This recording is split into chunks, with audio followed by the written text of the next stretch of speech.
Hello, I'm Adam Newman. This is my official YouTube channel. Please subscribe and support them. The Young and the Restless. Spoilers. Hey besties, welcome back to the channel. Today's a gorgeous Tuesday. The sun is shining, my iced coffee is hitting exactly right, and we have so much to discuss. Grab your snacks, settle in, and let's dive straight into the absolute madness that just went down because my jaw is permanently on the floor. You guys, I am deceased. Stop what you were doing right this exact second. I am literally shaking.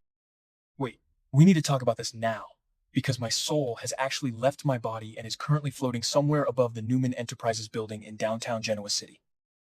I am filming this while I'm literally running errands and pacing around the aisles of Target, dodging people with carts, because I just had to jump on here and vent. I was mid-skincare this morning, okay? I had a charcoal mask smeared all over my face, and when this scene played out, I legit gasped so hard I inhaled the mask, choked on my own spit, and had to yeet my phone across the rug. I am personally offended, totally traumatized, and simultaneously living for the absolute cinematic mayhem that just unfolded between Victor Newman and Michael Baldwin. Bestie, be for real right now.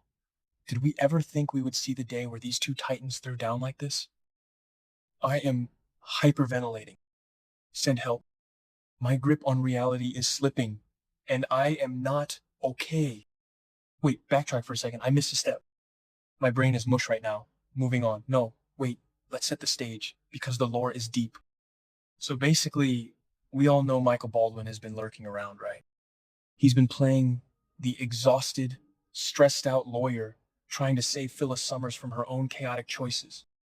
We genuinely thought he was just tired of the drama. But no! Plot twist of the century. Michael was straight up playing double agent. He was a mole.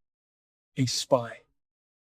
A literal mastermind, working behind the scenes, using every single loophole, every tiny legal technicality, and every ounce of his brilliant legal shark brain to help Phyllis defeat Victor. And don't even get me started on the vibes. Michael was basically playing 4D chess while Victor thought he was playing checkers. Did I say that yet? Ugh. My brain is mush. Moving on, but basically, Michael was feeding info, manipulating the board, and doing the absolute most to tear down the Mustache's empire. He was the ultimate inside man. Wait, can we just pause and talk about the Michael and Phyllis of it all? Because genuinely, their dynamic has always been top tier. They are the ultimate chaotic duo. Michael has always been the one pulling Phyllis back from the ledge. But this time he jumped off the ledge with her. He looked at her unhinged plans to take down Victor and said, "You know what, bestie? Let's do it." And the fact that he risked his entire pristine reputation, his law license, and his actual life to be a double agent for her, that is loyalty. That is straight up ride or die energy. But of course, Victor found the loophole. Victor always finds the loophole because he is a literal monster who feeds on drama. Oh, hold on, I should have mentioned this earlier, but Victor actually got Newman Enterprises back. Like, of course he did. Because he's Victor freaking Newman and the man is practically immortal when it comes to corporate warfare. But the way it happened? The sheer audacity. Victor reclaims his throne, sits in that giant leather chair, which, side note, does anyone else think the lighting in that office always makes him look like a literal comic book supervillain? Like, the shadows are always perfectly cast over half his face, and his portrait in the background is always judging everyone. It's giving major, I own the universe energy. Anyway, snapping back. Victor gets the company back, and his very first order of business, his absolute number one priority, it wasn't fixing the stock prices, reassuring the board, or dealing with the AI evidence fallout that just sent Christine to jail. No, it was absolute, unadulterated vengeance. He wanted to punish the traitor. He wanted to destroy Michael Baldwin for daring to cross him. I'm calling it, the villain arc is about to go nuclear. So Victor summons Michael to the office. The tension is so thick you could legit cut it with a chainsaw. I am sitting there, charcoal mask cracking on my face, screaming at the screen like, "Michael, run! Get out of there." He knows. But Michael, bless his heart, walks in there with that signature Baldwin swagger, probably wearing one of those perfectly tailored suits. Why do lawyers on this show always have the best tailoring? I need their tailor's number, honestly. The pocket square was immaculate. Anyway, Michael walks in, thinking he can still play the game, thinking he can talk his way out of it because he's Michael Baldwin, the silver-tongued devil of Genoa City. But Victor already knows. Victor knows everything. He knows Michael exploited every single crack in the Newman armor to help PHYLLIS. He knows Michael was the double agent. The dialogue, you guys, the dialogue. It was an absolute psychological masterpiece where the stakes are astronomical. Victor just starts listing off Michael's betrayals with that terrifyingly calm voice. He calls him a double agent. He calls him a snake. He basically rips apart decades of history and professional courtesy in about 2 minutes flat. And Michael? Oh, Michael doesn't back down. He stands there, taking it, defending his choices because, genuinely, Victor has been so unhinged lately. Victor has been destroying lives, framing people, using AI to ruin Christine, which is honestly so unhinged. And don't even get me started on the absolute ethical nightmare of that whole situation, and Michael was just trying to level the playing field. Michael was trying to stop a tyrant. But Victor doesn't care about the playing field. Victor only cares about winning and absolute loyalty. And then it happens. Besties, I literally cannot even... My grip on reality is completely gone. Victor Newman, the patriarch, the billionaire, the man who usually just glares at you until you spontaneously combust, gets physical. He gets physical. He lunges. He literally lunges at Michael. I screamed into a pillow. Victor grabs Michael by the throat. He straight up chokes him. I am not making this up. Victor Newman has his hands around Michael Baldwin's neck, squeezing.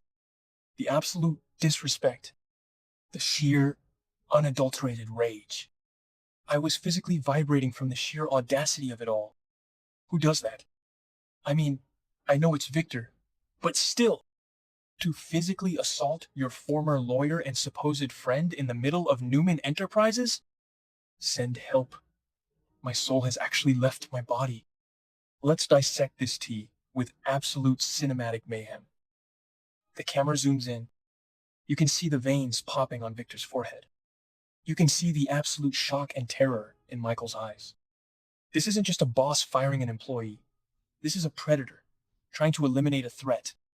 Victor is squeezing, and the audio goes all quiet except for this weird background noise like the hum of the air conditioner or the city traffic outside, which was such a weird aesthetic choice, but it made the scene feel so raw and terrifying. Victor leans in, his voice dropping to that terrifying, gravelly whisper that haunts my nightmares, and he just growls. Get out. He chokes him, releases him, and tells him to get out. Just like that. Discarded like a piece of trash. And don't even get me started on the absolute god complex Victor has going on right now. He literally just got his company back after being outplayed for weeks, and instead of taking a second to breathe, he immediately resorts to violence. Like, sir, you are a billionaire, not a mob boss. Wait, actually, he basically is a mob boss at this point. The way he just choked Michael out and then told him to leave, fully expecting that Michael wouldn't immediately march down to the Genoa City Police Department and press charges? It's giving delusional. It's giving, I have bought every judge in this town energy. Which, let's be real, he probably has. But Michael is a lawyer. He knows the law. You don't put your hands on the guy who literally wrote your NDAs. Wait, I'm glitching. Okay, back to the main event. Michael is gasping for air. He stumbles back, clutching his throat. He is officially fired, obviously, but it's so much more than that. He is banished. He is punished. Victor stands there, adjusting his cuffs, like he didn't just try to commit a felony in his own boardroom. They are officially on my do not perceive list. I am so done with the Newmans acting like they are above the law. Michael is coughing, trying to regain his composure, trying to fix his immaculate tie, and the look he gives Victor? Oh my God. If looks could actually kill, Victor would be a pile of ash on that expensive Persian rug. That look was pure, unfiltered hatred. Bestie, be for real right now. You do not choke Michael Baldwin and expect him to just go home and cry to Lauren. No, this is the birth of an era. This is Michael's villain origin story.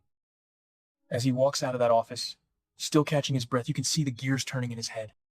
The humiliation, the physical assault, the destruction of his career at Newman, it all crystallizes. He is not just going to walk away.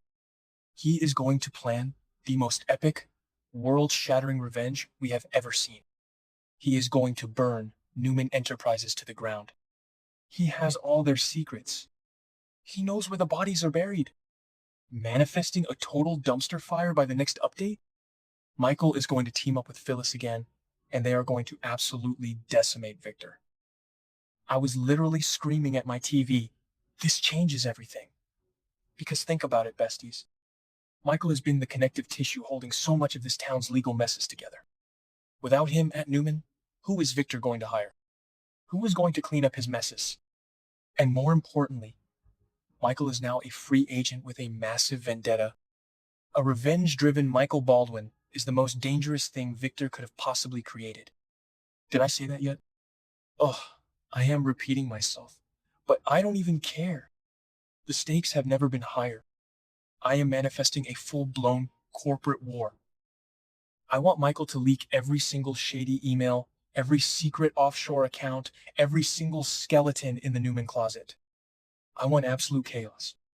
I am so unwell. This specific betrayal personally attacked my soul.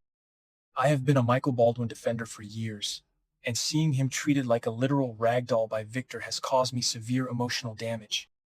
I am sending manic voice notes to my group chat at 4 a.m. because I cannot process this alone. My friends think I need therapy, but I just need the next episode! How is Michael going to retaliate? Will Lauren get involved? Oh my god, Lauren is going to go ballistic when she sees the bruises on his neck. I am clutching my chest, because the gravity of these events is too much. This situation is now my entire personality, and I am not okay. I need to go lie down on the floor and stare at the ceiling until the next episode airs. Bye, besties. Pray for my sanity.